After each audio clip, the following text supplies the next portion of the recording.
Deci îi dau telefon la mama. Întâi îi dau telefon la sora mea, dar aia sună ocupat. 3 mici scoți. Îmi bag pula în ele. Uite, le-am dat exit la fete.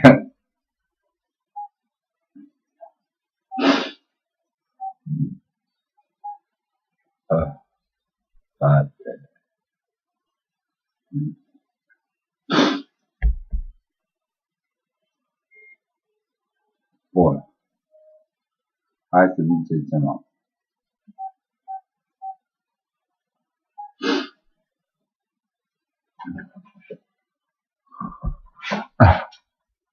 Ce să zic lui mama? Nu știu. Vreau țâță. Cred că acum vreau țâță. Mama, vreau țâță. Mama, vreau țâță. Dăm țâța. Țâța cu forță. Bună, mamă. Ce? Bună. Cum? Nu știu cum. Mă auzi?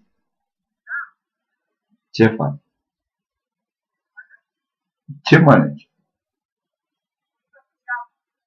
Aoleo! De-astea? De apă? Ce apă de apă? Da, din râu, ăla rău? Din rău? Aoleo, mamă! Bine te iubești, pa. Sau pula. Sau suși pula.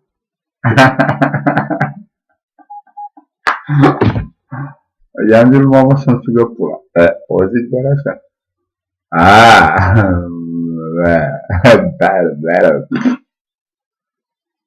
Bine, Ioana.